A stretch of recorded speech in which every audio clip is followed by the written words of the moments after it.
Good afternoon. Good lunchtime. How are you doing, Mario? It's okay. A bit tired today because Y- I followed a lot, Yeah, but it's been great. yeah, I've barely followed anything, so I will be firing away with the questions. Obviously, I'm very familiar with the results. I've already produced that video this morning, and I did just catch a glimpse of not Andy Murray. I've got him on the brain. I caught a glimpse of Wawrinka losing to Hurkacz, and I've got Manarino on my screen right now. Hot shot Manarino. Um, he's in a tie break against the Croatian Gojo. So that's obviously France against Croatia, and very much still alive, that tie, with Croatia winning at the moment 2-1. So obviously, if the French were to win that one, it'll all come down to the final encounter. Listen, did you see any of Adelaide first of all? Yeah, of course, it's a very interesting tournament. I was just thinking while watching. I watched a lot about the match between Rublev and Bautista Agut, and I was thinking that it's an ATP 250 when number 21 in the world is an unseeded player and draws the number 8. So um, it's a very interesting tournament. In fact, we had the upset, if we can call it so. But a lot of interesting things because Djokovic playing his first singles match of the year, but also Daniil Medvedev on center court and the girls too, because it's a 500 event. So also some high stakes matches in the female tournament. Um, yeah, today was a very busy day of tennis with a lot of high ranked player involved. Also a lot of interesting things to see. For example, um, also in the United Cup, we saw some interesting matches.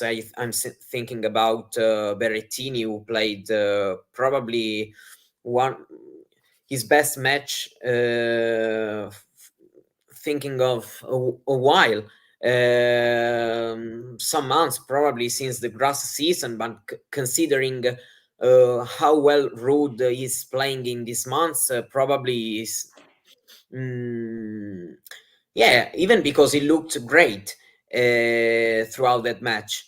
Um, he played really amazing with the forehand, and he also still some great rallies with some backhand winners.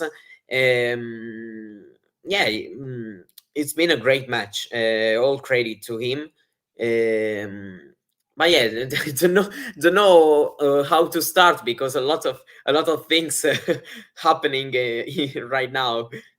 Listen, I think we should just focus a little bit, just quickly, on that Berrettini, your compatriot's win over Casper Ruud, because this was the result and perhaps the performance too that I was anticipating in the US Open in New York. So I was actually in the air flying to New York when that match was happening.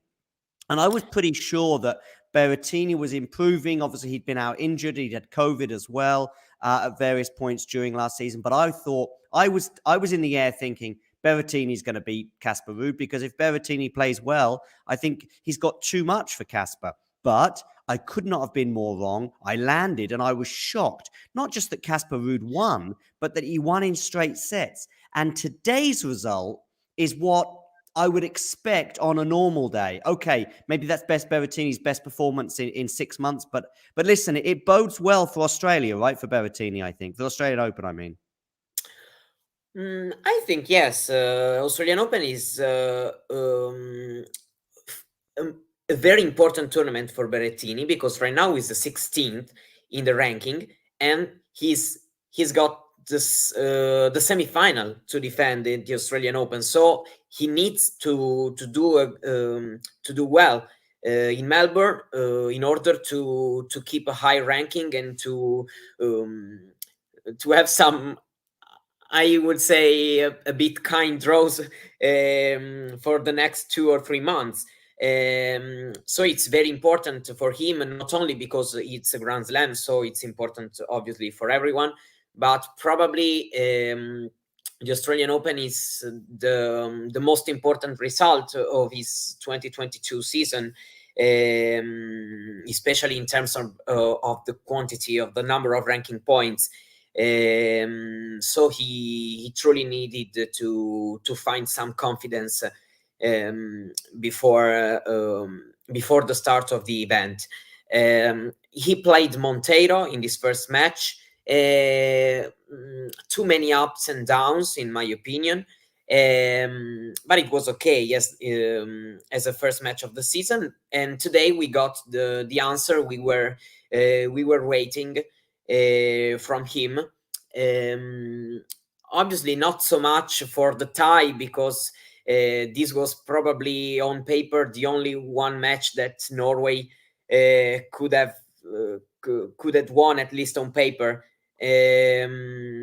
But for the form of Berrettini, who is a great player, able to do some great things, but not able to show much of himself in the last months.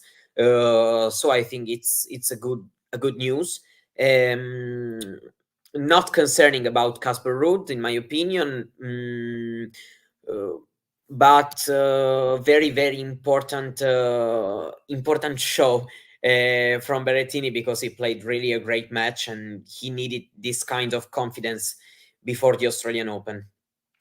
Listen, one big shout out as well to the Adelaide Twitter account, because the Adelaide International Twitter account, you would think that every single match was a match of the century, bearing in mind what they've had to say. I'll just share some of their introductions to their tweets. Here's one, for example, which says, "Wow, wow, wow." But it doesn't stop there. We've got others as well, which begin with, "What a match. Chapeau grabs the win." And another what a match here. They obviously got a little bit bored with not knowing what to do. But we've got a nice emoji here. But yeah, I mean, listen, we've got matches of the century going on in Adelaide. In fact, my entire series, I believe, has already been filled up for next year with the 7 matches of the year, at least as far as the Adelaide International Twitter account. But listen, back to Bautista Agut. That's a good win. Rublev. I mean, that's the thing now. I think with the Australian Open, I think, I heard the tennis podcast speculating that, Cam Norrie could, if they don't fall in the same half of the draw as Djokovic, Cam Norrie could have a good run. Taylor Fritz could easily be in the final of the Australian Open. Rublev has got the talent, but depends on the draw. Medvedev could find a return to form. Nadal, never rule him out. And again, it all depends on the draw. You don't want to be in the same quarter as Djokovic, put it that way. But anyone below Djokovic, and that's before we even think of, the US Open finalist Casper Ruud and obviously the US Open winner, Carlos Alcaraz. Anybody can beat anybody. Holger Rune, of course, has already lost his first match in Adelaide, so he's out, and he's going to be twiddling his thumbs now until that tournament in Melbourne. But Berrettini, last year's Australian Open semi-finalist, of course, as well. So lots to look forward to. Listen, let's talk about the United Cup for a little while, though, in general. We've got now Poland have just sealed their passage, as I mentioned across the bottom of the screen, Magdalena beating Jill Teichmann. So that's now Poland through at the expense of Switzerland. That was a really tough tie. Did you see Wawrinka as well lose to Hurkacz? Yeah, especially a very hot backhand passing shot. But no, Wawrinka is in good shape, I have to say. In these days, Hurkacz is a very, very difficult match for him, but he did his job, and I think he can do his thing in the Australian Open. I think he can also try to upset a little bit the draw. I think Poland is going to be favorite against Italy. in the Brisbane City final. Yeah, because I think Urkac Berrettini probably 50-50 before the match. But they have Iga Swiatek. Musetti should play an important role because he is the Italian number 2, and he's gonna face, I think, Michalski. So his match is gonna be very, very important because I think that Swiatek should have bring home her point. I think. And then I don't know. Berrettini is playing good, but it wouldn't be a very big surprise if he's gonna lose against Hubert Hurkacz, in my opinion. So yeah, I think that probably Poland has the most complete team in the competition alongside the United States, because even I was thinking about Magda Linette is also a very, very solid singles player for them. And then Swiatek and Urkac are having fun playing doubles together. So it's going to be very, very difficult to stop them, in my opinion. I would say alongside the United States, who have a very, very strong team. Because Taylor Fritz probably the most informed player of the moment, alongside Djokovic, and they have Pegula number 3 in the world. Two singles male player in the top 20, Madison Keys. It's a very, very strong team. But I think that Poland can be the same, considered the same. So I think that Italy and Great Britain should have faced a very, very, very difficult job in the city final. Well, I don't know. Greece has impressed me because I think that Tsitsipas and Maria Sakkari have understood that this competition is a very, very, very great chance for them to put together their strength and to try to bring their country a trophy. Maria Sakkari is playing very, very good. I saw something today against Elise Mertens. Yeah. But also Tsitsipas is doing his job very, very well. He finds comfortably playing in Australia. He reached the semifinals in the Australian Open 2019, 21, and 22. So I think that these are 3 city finals in which we're gonna have 3 quite clear favorite teams. But you'll never know. You never know what's gonna happen because, for example, Chorich beat Tsitsipas in the Cincinnati final and also in Vienna later in 2022. So probably it's a little bit of a difficult matchup for the Greeks. So I think that the only problem of this competition is that you're gonna have some very interesting matches and I don't know, probably something a little less interesting. Hopefully this gonna stop with the end of the group stage. For example, Nadal said a very interesting thing in press conferences.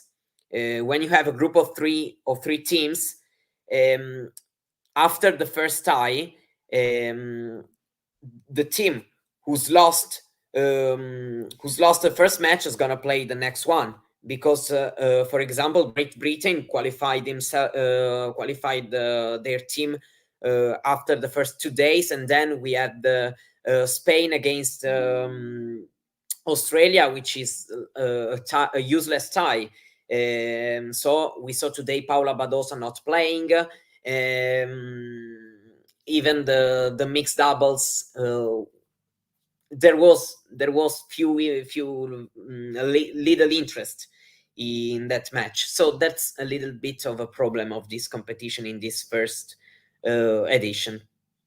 Yeah, it is a problem, and I think it was strange how certain countries were already out, barely having played because of the scheduling. I mean, Britain basically seemed to play all their matches at the beginning, and then suddenly Spain were in town.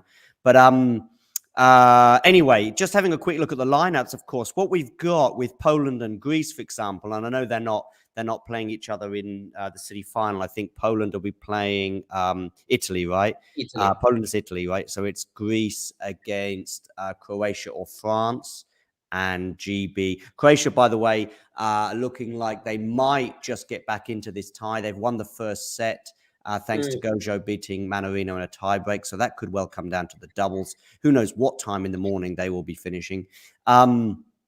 Anyway, so what we've got with Greece and Poland, of course, is we've got, two very, very strong players.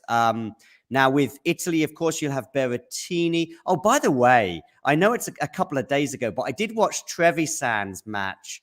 I forget who she played now, about 2 days Helgo. ago. Pardon? Malen Helgo. Yeah, exactly. It was a really fun match, and she's a lot of fun. Yeah, it was really fun. It's because there's also something positive to take of this competition, because probably at the beginning you wouldn't have expected to have such an entertaining match on a high stage between their two, especially Helgo, not as experienced as a player, but it was a very, very interesting match. In the end, lasted 3 hours, a lot of great rallies, and also a very important boost of confidence for Trevisan after losing to Haddad Maia in her first match. Yeah, there's always something positive to take. That's the most beautiful things about sports in general, and also tennis. Yeah, I'm looking forward to see what's gonna happen and how we are going enjoying the competition now. That's like an in or out thing with the city final, even if we know that a loser among the team will still go through the semis. But still also interesting to see how it's gonna turn out the tomorrow, because tomorrow I think that the entire city final will be played. And so I'm gonna be interested to see how we look to see 5 matches all one then another of the same tie. So yeah, the only thing, probably I repeat as I've said it before, for me the mixed doubles match should be played before and not the last match of the tie, because when you play the 3 out of 5, it's not so likable to end the 2-2 and then to make the doubles match important and interesting to watch. And I think that the spirit of this competition is also the mixed doubles. It's important because you have male and women playing together on the same court, like the spirit of the competition. So that's probably for example, I was thinking about the third match could be okay, because we lost the chance to see some very interesting pairs. For example, Badosa and Rafa Nadal. Yeah. And also other important player that could have had some fun playing together, and also delivering some very good match, like for example Swiatek and Urkac did, or Sakkari and Tsitsipas. Yeah, definitely. Just having a quick look at some of these teams and just giving you some of my thoughts. I think it's very interesting that a lot of countries do have sort of two very strong players, if you like, which with this format, I mean, obviously with Greece now, with it being men and women, suddenly Greece are a factor. When it was Greece at the ATP Cup, or obviously the Davis Cup as well, it's kind of Tsitsipas, and that's it. And I guess to a lesser extent as well with Sakkari on the women's side in terms of Billie Jean King. But what we've got now, Greece, because you win your two singles matches, and you're almost there. And of course, they're actually doing quite well in doubles. I saw Maria Sakkari and Tsitsipas on their on-court interview afterwards, talking about potentially, pairing up maybe at a slam. But I think then Sakkari sort of said, well, not sure about a slam, but definitely the Olympics, which is fun. So obviously, Greece will play the winner of France or Croatia. As I say, that's finally balanced at the moment. But I really would fancy Greece's chances of progressing in that city final. Poland against Italy, similar scenario. Hurkacz and Swiatek. You would certainly imagine Swiatek would win pretty much. You would imagine she would win every singles match, which suddenly then gives them a sort of a gimme already, and then it's up to Hurkacz depending on who he has to play. If he's playing Italy, it could well be, of course, Berrettini, depending on they do a draw, don't they? So it's random for the singles matches, right? Yeah, I think no. The number one player plays the number one player. So okay, so the number one player. So Hurkacz will probably. Hurkacz will play Berrettini, yeah. I think it's like 50-50. And then Musetti will play Michalski, I guess. Yeah. So there is a bit of pressure, I guess, on Hurkacz to get a result. Put it that way, because if Iga wins her match, but then they lose the two men's singles, then there'll be pressure on Linette as well. Anyway, interesting stuff. And then over to GB. Listen, the Cam Norrie probably has to beat Taylor Fritz. Is that fair? in that famous rivalry. Yeah, right. In the famous one, I think they've played each other 11 or 12 times already, right? In the off season, already played it twice in exhibitions. Yeah, so they'll be renewing that rivalry, if you like. But that's a pretty deep team for me. It's why I tipped them from the beginning with Francis Tiafoe as well. By the way, Sebi Korda, of course, is not there. He's over in Adelaide, and he beat Andy Murray, as I just mentioned at the top of the show. So, yeah, Pegula and Madison Keys, for me, they could easily win all four singles matches. They might not. But listen, there's basically Cameron Norrie kind of has to beat Taylor Fritz. Then GB are in it. Then suddenly game on. Fritz wins that match, and I don't know if it'll be the first one, but if it is, I think yes. Yeah, Fritz wins that first match, and then it's like, well, it's going to be an uphill struggle for Team GB. Listen, United Cup tick. I know we've sort of been all over the show, but I do just want to finish on Adelaide, on Novak Djokovic. Did you manage to watch his match? Yeah, played a great match. Played a great match, and no surprise about that. Yeah,